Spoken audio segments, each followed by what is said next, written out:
Okay, for today's video, magluto tayo ng chicken curry. Ayan, meron ako ditong ginger, onion, garlic, potato, and carrots. Konti lang. At ito yung ating chicken meat. At ito yung ating chicken curry paste. Yan, ano na siya. Ready na siya. At mag-a-add lang ako nitong masala. Actually, para to sa tea and milk, add ko lang kasi tinry ko to nung minsan nagluto ako ng chicken. Ayan, masarap siya. So, tara na, lutuin na natin.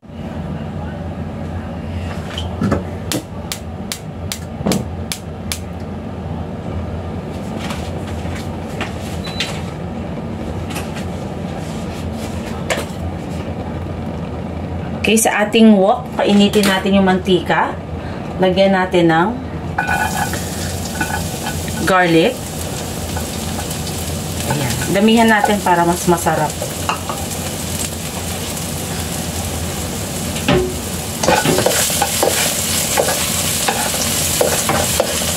Ayan.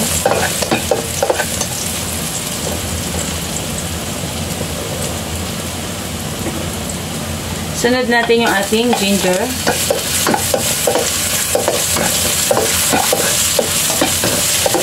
Sunod-sunod natin itong aromatic natin. Ayan. Sunod natin yung ating onion.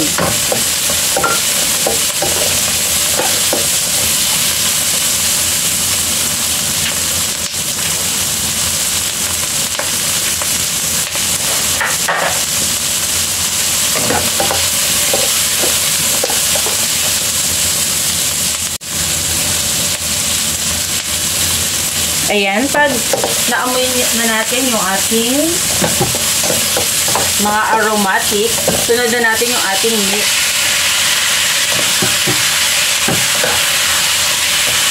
Ayan.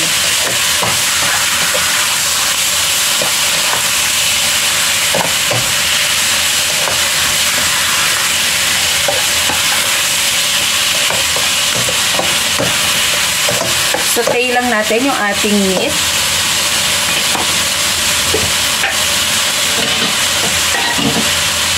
Takpan muna natin para lumabas yung sarili niyang water.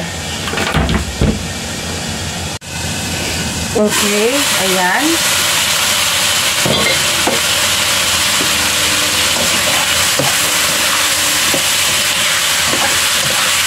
Halabasin natin yung sariling water ng chicken para mawala yung fishy smell or fishy taste, yung malangsang amoy. Ayan.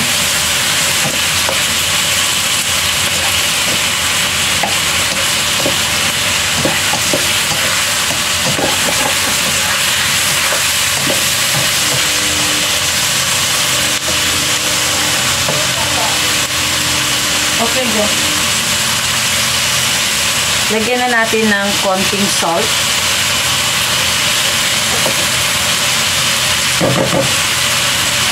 I follow!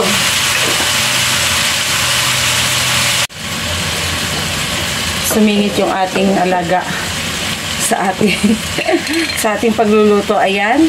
Naglagay tayo ng konting salt. Naglagay tayo dito ng pepper.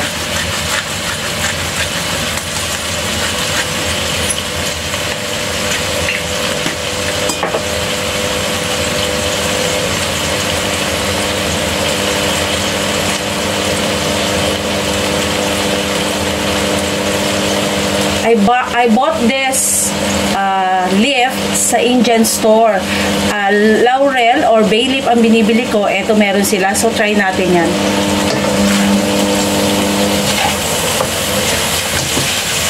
Additional pangpalasa din yan. Ayan.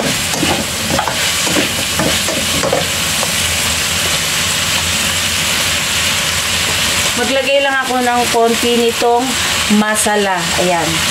Half teaspoon.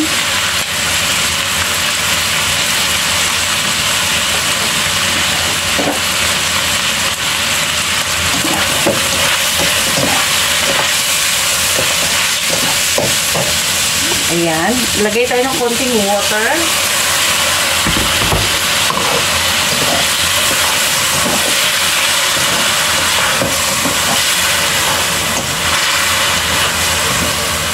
Konti lang muna para lang huwag manikit.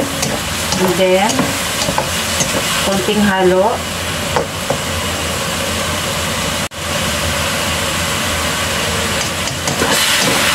After a few minutes na kumukulo siya, lagay natin na yung ating carrots at potato. Kasi madali lang maluto yung ating chicken meat. Ayan. Halayin na natin siyang ganyan.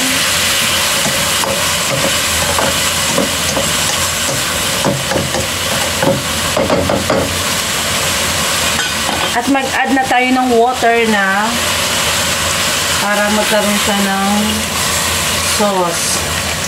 Ayan. Just enough lang na na-soak yung ating meat. Boil this for about 10 to 15 minutes. Balikan natin. Ayan, silipin natin yung ating chicken.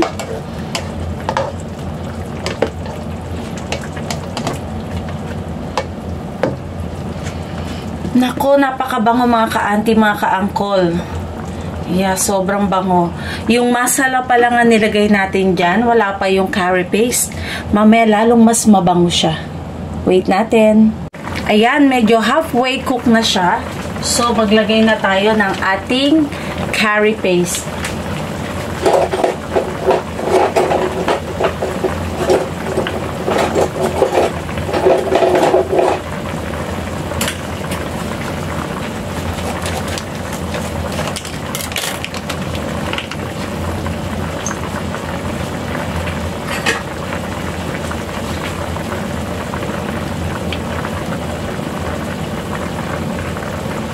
One tablespoon.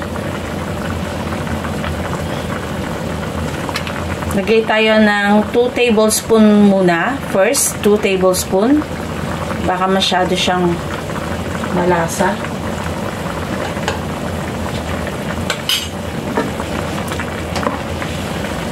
Two tablespoon first ay yung nilagay natin. And then, tikman na lang natin mamaya kung okay na yung lasa niya. Mag-add na lang tayo mamaya pag kulang pa. So, ayan. Diyos ko, naamoy ko na. Napatawag pa sa Diyos no? Naamoy ko na, mga ka-auntie, mga ka-angkol. Sobrang bango. My God. Ayan. Takpan natin at simmer pa natin siya. Hayaan lang natin mag-reduce yung kanyang sauce at mag-thicken pa siya ng konti.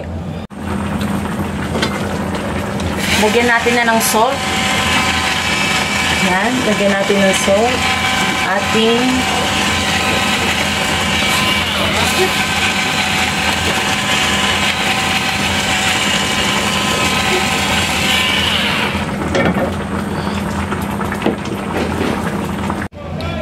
okay, nalagyan na natin ng salt. Lagyan natin ngayon ng konting sugar. Pampabalanse lang. Half teaspoon lang siya para bumalanse lang yung ating umami taste. Ayan.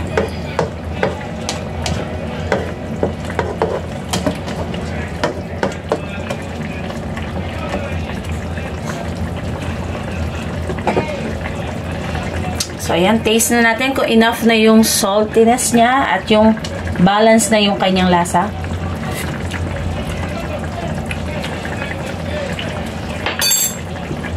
Add ako ng konting salt. Ayan.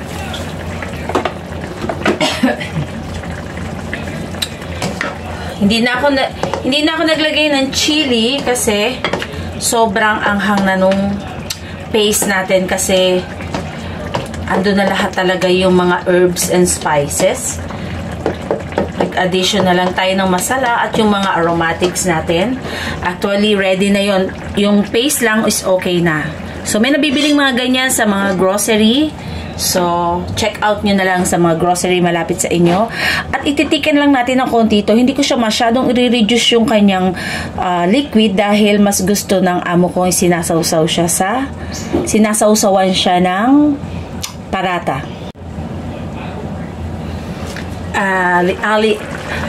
Mga ka-auntie at mga ka-uncle, to add more taste sa ating curry, maglalagay tayo ng coconut milk. Ayan. Ito yung pinaka-sikreto. Hindi ko na siya na-picturean sa mga ingredients natin, no? Ayan. To add more taste. Ayan ang secret. Kung walang coconut milk, pwede yung heavy cream. Ayan. Enough na yan. Para hindi magbuo-buo yung ating coconut milk, wag natin siyang haluin ng haluin pagkalagay. And then just simmer lang ganyan. Pagkalagay mo ganyan, simmer mo lang. At wag mong tatakpan para hindi siya magbuo-buo. Ayan.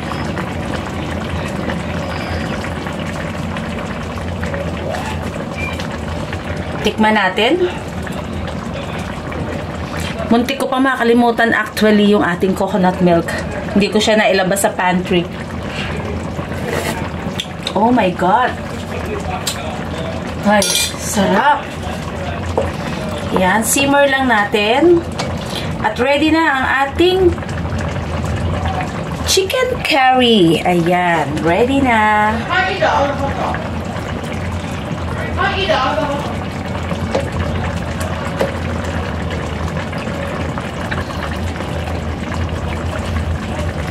Ayan. Ready na for plating ang ating chicken curry. Ayan, kain na tayo mga ka-auntie, mga ka-uncle. Enjoy! Tatikman na natin ang ating curry. Ayan. Tikman natin. Okay. Gusto ko yung mabuto. Ayan. Wala pa yung ating boss, kaya hindi pa natin masyadong pinalalapot ito. Ayan, tingnan natin. Ayan.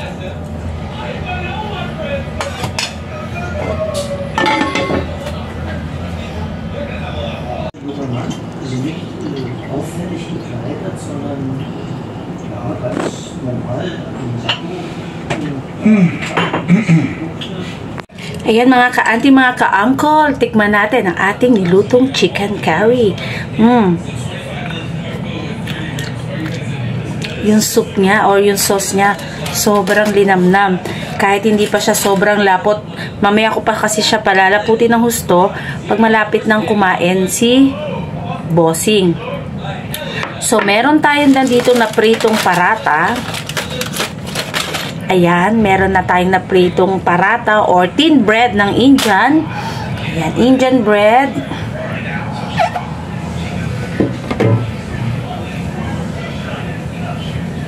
Maraming kind ng bread na pinapartner dito ang mga Indian or pagka mga Indonesia naman, rice ang kapartner nito.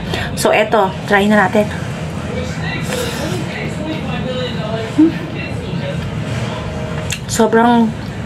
Sobrang malasa siya. At lalo talagang naging sobrang tasty niya nung lagyan natin siya ng coconut milk. Hindi na ako nag-add ng chili dahil maanghang na yung paste. Tsaka hindi masyadong kumakain na maanghang ang mga boss. So, kung si Aling Amay lang, mag-a-add pa ako sa kanya ng chili. Ayos na ayos ang pagkakaluto ng ating chicken. At malasang malasa. Nanonood dun yung ating sauce. Yung mga aromatics at yung mga spices na nilagay natin. Yung mga pampalasa. Talaga nanonood siya. The best talaga to, lalo sa rice. Sa ating mga Pinoy, mas the best ang rice. Pero, kahit anong i-partner nyo, the best yan. So, yun lamang po. Maraming salamat, guys. Mga ka-auntie, mga ka-uncle. Ayan. Mga kabalay, nagbabalik si Aling Amay sa ating pagluluto. Medyo sobrang busy lang po natin, kaya talagang hindi tayo nakakapag-upload ng ating mga pagluluto. At lagi tayo nagmamadali at kailangan makapaghain agad. Nagkaroon lang tayo ng chance ngayon, so ibang way naman ang pagluluto ng ating curry today. Ang na-share ko, kaya na-vlog natin to or na-video natin. Ayan, yun lamang po ang ating for today's video, ang ating nilutong chicken curry. Enjoy po, try nyo na sa inyong mga kusina at happy watching. Hanggang sa muli, mga ka-auntie, mga ka-uncle, mga kabalay, maraming salamat po. Bye! Sa mga hindi pa po nakapag-subscribe sa channel ni Aling Amay, free to subscribe po. Just click subscribe and hit the notification bell para updated po kayo sa mga susunod pa nating video. I-try po natin ang ating very best kahit na sobrang busy natin these days. Iba na kasi no ating workload today, kaya talagang iba na yung ating mga schedule this time at sobrang busy ng bata, sobrang busy syempre ng yaya, ang Aling Amay nyo sobrang busy. So sa mga hindi pa nakapag-subscribe, please do subscribe and hit the notification bell para updated po kayo sa ating mga video, and please like and share my videos, at sana ay kahit papani nakakapulot kayo ng konting kaalaman or konting nagkakaroon ako ng konting share sa inyong mga buhay-buhay, sa inyong mga kusina. Bye! Hanggang sa muli!